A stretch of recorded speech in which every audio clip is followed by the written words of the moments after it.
ముందుగా చెప్పాలనుకుంటే lens cart వివాదం గురించి మనం చర్చించుకుందాం. అందులో బొట్టు పెట్టుకోకూడదు అనే ఒక వివాదం ఇప్పుడు నడుస్తుంది. సోషల్ మీడియాలో ఇది హాట్ టాపిక్‌గా మారింది. సో, ఈ అంశం మీద మనం ఈరోజు మాట్లాడదాం. ఈ అంశం మీద మాట్లాడడానికి మనతో పాటు ఉన్నారు ప్రముఖ వేదిక్ ఆస్ట్రాలజర్ తనొచ్చేసి హరిత గోగినేని గారు. So, let's welcome her. నమస్తే మేడం. నమస్తే హరిత గారు, ఇప్పుడు చూసుకుంటే మన భారతదేశం అనేది మన ఆచారాలకి, సాంప్రదాయాలకి, మన కట్టు బొట్టుకి ప్రతీక. సో, ఇప్పుడు కొత్తగా కొన్ని కంపెనీలు ఏమంటున్నాయంటే బొట్టు పెట్టుకోకూడదు, అంటే మన తాళి బొట్టు పెట్టుకోకూడదు, అలాంటివి రూల్స్ తీసుకొస్తున్నారు. వాళ్ళ రూల్స్ అండ్ రెగ్యులేషన్స్ ఎవరైతే ఉద్యోగులకు. సో, ఇది ఎంతవరకు కరెక్ట్ అంటారు? ఏంటి అసలు? అంటే ఒక వ్యవస్థ నడిపే వాళ్ళు వాళ్ళ వ్యవస్థ వాళ్ళ ఆపరేషన్స్ బట్టి వాళ్ళు వాడే ప్రొడక్ట్స్ బట్టి ఎలాంటి రూల్స్ ఉండాలి ఉండకూడదు అనేది నిర్ణయించుకోవటం వాళ్ళ స్వేచ్ఛకు సంబంధించింది. రైట్. కానీ అవి హ్యాస్ టు బి అలైన్, అంటే లీగల్లీ కానీ మనకి మోరల్లీ కానీ అలైన్ అయి ఉండాలి. నాకు తెలిసి అయితే తాళిబొట్టు గురించి తీసేయాలి అని అయితే మ్యాక్సిమం మనకి ఎక్కడా ఉండదు. చాలా రేరెస్ట్ థింగ్. ఎందుకంటే ఇప్పుడు రేడియాలజీ డిపార్ట్మెంట్లో కొన్ని స్కాన్స్లోనే తీయాల్సి వచ్చే పరిస్థితి వస్తున్నప్పుడే మన దగ్గర చాలా రేర్గా తీస్తారు. ఒక కంపెనీలో తీయాలా అనేది నాకు తెలీదు. డిపెండ్స్ ఆన్ ద వర్క్ బట్టి ఉండొచ్చు. కొన్ని సెన్సిటివ్ ఉంటాయి అమ్మా మనం చేసే ప్రదేశం బట్టి. ఇప్పుడు సపోజ్గా ఫుడ్ ఇండస్ట్రీలో ఉన్నప్పుడు మొత్తము క్యాప్స్, ఆఫ్రాన్స్, చేతికి గ్లౌజెస్, ఇట్లాగా కొన్ని సెన్సిటివ్ థింగ్స్ కాబట్టి అక్కడ ఏది కొన్ని అలౌ చేయరు. So it depends on the department. ఇప్పుడు డాక్టర్ ఉన్నారు నాన్న, వాళ్ళు వైద్య వృత్తిలో వాళ్ళు చేసేటప్పుడు వాళ్ళు కూడా మరి ఆపరేషన్ థియేటర్కి they have to take out everything కదా.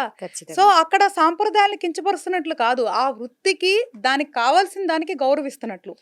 అలాగా ఏ కంపెనీ ఎలాంటి రూల్స్ పెట్టారు, అది నెసెసిటీయా లేదా అనేది అధ్యయనం చేయాలి. రెండోది, అలాంటి చోట పనిచేయాలా లేదా అనే స్వేచ్ఛ ప్రతి ఒక్కరికి ఉంటది కాబట్టి వాళ్ళు దానికి తగ్గట్టుగా చూసుకొని వెళ్ళాలి. ఒకళ్ళు ఇబ్బందిగా ఉంది అన్నప్పుడు దాని న్యాయ పోరాటం చేస్తారా లేదా అక్కడ ఎందుకు లేని వదిలేసి వేరే చోటకి వెళ్తారా అనేది ప్రతి ఒక్కరికి స్వేచ్ఛకు సంబంధించిన విషయం అని నేను నమ్ముతాను. ఓకే. అయితే దీన్ని మనము 2 విధాలుగా చూస్తాం అన్నమాట. అంటే కొంతమంది ఒక సెక్షన్ ఆఫ్ పీపుల్ ఏమంటున్నారంటే దీన్ని సమానత్వం కిందికి తీసుకొస్తున్నారు. కొంతమంది ఏమో అసమానత్వం కిందికి. సమానత్వం ఎలా అంటే, సో అందరూ బొట్టు అనేది తీసేస్తే అందరూ సమానంగా కనిపించాలని, ఈవెన్ హిజాబ్ కూడా తీసేయమని అన్నారు. సో ఎందుకంటే సెపరేట్‌గా కనిపించకుండా. కానీ ఇది వచ్చేసి ఆచారాలకు సంబంధించింది కాబట్టి వాళ్ళ మనోభావాలు దెబ్బతింటున్నాయి అనేసి ఒక వివాదం అయితే నడుస్తుంది. అప్పుడు వాళ్ళు ఏం చెప్పాలి అంటే, ఏదైతే మేనేజ్మెంట్‌కి ఒక మంచిగా ఒక అర్జీ పెట్టుకొని అడిగి చేసుకోవచ్చు, లేదా అక్కడ మానేయొచ్చు. నేను చెప్తున్నాను తల్లి, ఒక వృత్తి వ్యాపారం నిర్ణయించే హక్కు ఆ సంస్థాపకులకి ఉంటది. ఓకే. అందులో పనిచేయాలా లేదా అనేది అక్కడ పనిచేసే వాళ్ళకి ఆ స్వేచ్ఛ ఉంటది. ఇంకొకటి ఏంటి అంటే, ఇప్పుడు నువ్వు చెప్పిన పర్టికులర్ లెన్స్ కార్ట్ అయితే నాకు తెలిసైతే వాళ్ళు హిందువులే అని నేను అనుకుంటున్నా. ఎందుకంటే వాళ్ళ పేర్లు చూస్తే మరి కదా, వాళ్ళు అట్లాంటి రూల్స్ పెట్టారంటే వాళ్ళు నమ్మి పెట్టారా లేదా వాళ్ళ పనికి ఏమైనా ఇబ్బంది అయి పెట్టారా అనేది మనకి ఇంటర్నల్ గా తెలీదు. ఇక్కడ ఒక సంస్థ గురించి మనం మాట్లాడొద్దు. రెండోది, పార్షియాలిటీ అనేది ఎప్పుడు చూపించకూడదు. ఒక ప్లేస్ లో ఎప్పుడు పార్షియాలిటీ చూపించకూడదు. అందరూ ఒకేలాగా ఉండాలి అనేది తప్పలేదు. ఇంకా సాంప్రదాయాలకు వస్తే, ఇప్పుడు సోకాళ్ళు నువ్వు మాట్లాడే వాళ్ళందరూ ఇళ్లలో వాళ్ళందరూ సాంప్రదాయాలు పాటిస్తున్నారంటావా? సాంప్రదాయాలు పాటిస్తున్నారా అనేది మనం కూడా ప్రశ్నించుకోవాలమ్మా. ఎందుకంటే నేను చాలా అంటే వెరీ స్ట్రాంగ్ హిందూ ధర్మాన్ని పాటించి, హిందూ ధర్మాన్ని అంటే మన సనాతన ధర్మాన్ని మాత్రమే ఫాలో అమ్మాయిగా నేను మాట్లాడుతున్నాను. ఎంతమంది ఇళ్లలో ఈ రోజు పిల్లలు బొట్లు పెట్టుకున్నారా లేదా, బట్టలు వేసుకున్నారా లేదా ఎంతమంది చూస్తున్నారమ్మా? చూడట్లేదు కదా. ఈ రోజు ఎవరో కంపెనీలో ఒక వీడియో పెడితే రియాక్ట్ అవుతున్నారే, మరి అలాంటప్పుడు ప్రతి ఇళ్లలో బోళ్ళంత మంది బయటకు వచ్చినారు కదా. పెద్ద పెద్ద వాళ్ళ ఇళ్లలో బొట్లు పెట్టకుండా, సరిగ్గా బట్టలు వేసుకోకుండా స్టేజీల మీదకి వచ్చి, లేదు అంటే రకరకాల ఇన్స్టాలో మరి వీడియోలు పెడుతున్నారు. అప్పుడు ఎందుకు స్పందించలేదు? ఎగ్జాక్ట్లీ. ఒక వ్యవస్థ 100 మందికి ఉపాధి కలిగించే వ్యవస్థ మీద బురద చల్లటం ఏంటి? అసలు అక్కడ ఏం జరిగిందో ఏంటో తెలుసుకోరు నాన్న, అర్థం చేసుకోరు, మాట్లాడేస్తారు. మన వాళ్ళకి మాట్లాడటం మాత్రమే కావాలి. నేదన్నా మాట్లాడే వాళ్ళందరిలో అందరు సాంప్రదాయాలు ఫాలో అవుతున్నారా?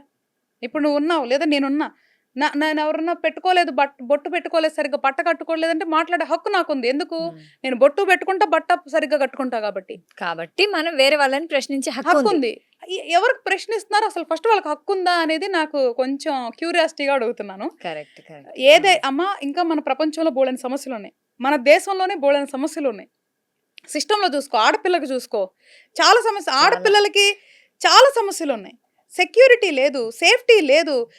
ఏంటి ఎన్నో కేసులు, ఎన్నో రేపులు అవన్నీ జరుగుతుంటే వీటి గురించి మాట్లాడుకోకుండా వాళ్ళు ఏదో బొట్టు పెట్టుకోవద్దన్నారు. నిజంగా అంత మీరు సంఘ సంస్కర్తలు అయితే మిగతా పనులు కూడా చేయండి.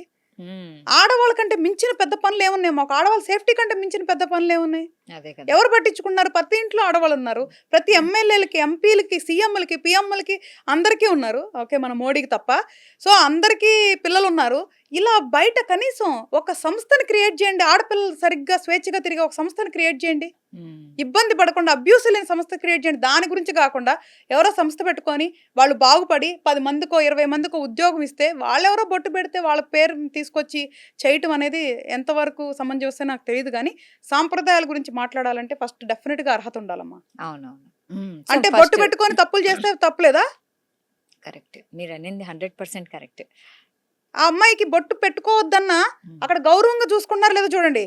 హ్మ్. ఆడపిల్ల కనీసం ఆ కంపెనీకెళ్ళి తిరిగి ఆ! స్వేచ్ఛగా స్వేచ్ఛగా ఆమెకి రక్షణ ఉండి రక్షణ మళ్ళీ ఉందో తిరిగి లేదో చూడండి. ఇంటికొస్తుంది. హ్మ్. అది చూడండి. లేదంటే ఇదేముంది, ఇది పర్సనల్ తల్లి. ఏమీ హ్మ్. తప్పేం గాదు. నేను అదే చెప్తున్నాను. డాక్టర్‌కి మించినోళ్ళు ఈళ్ళందరూ అంటున్నా నేను. హుహుహు. ఒక వైద్య రంగంలోనే ఇవన్నీ తీసినప్పుడు మిగతా రంగాలు ఎందుకు తప్పు అని అడుగుతున్నాను. హ్మ్. తీసినంత మాత్రాన సంప్రదాయాన్ని విడనాడినట్టేం గాదమ్మా. కాదు. మనసులో ఉండాలంటారు. మనసులో ఉండాలి. హ్మ్. గౌరవించండి. హ్మ్. మన సంప్రదాయాలను గౌరవించండి. గౌరవంగా మాట్లాడండి. కానీ నలుగురిలో అవహేళన గాని, అవమానం గాని పొందొద్దు. ఇట్లాంటి అనవసరమైన టాపిక్స్ మాట్లాడనేది నా పర్సనల్‌గా అయితే చెప్పగలను. సాక్షి టీవీ ప్రసారాలను నిలిపివేయడం చట్టరీత్యా నేరం. సాక్షి టీవీ ప్రసారాల కోసం మీ స్థానిక కేబుల్ ఆపరేటర్ని వెంటనే సంప్రదించండి. డిటిహెచ్లో, ఇంటర్నెట్లో కూడా సాక్షి టీవీ ప్రసారాలను వీక్షించవచ్చు.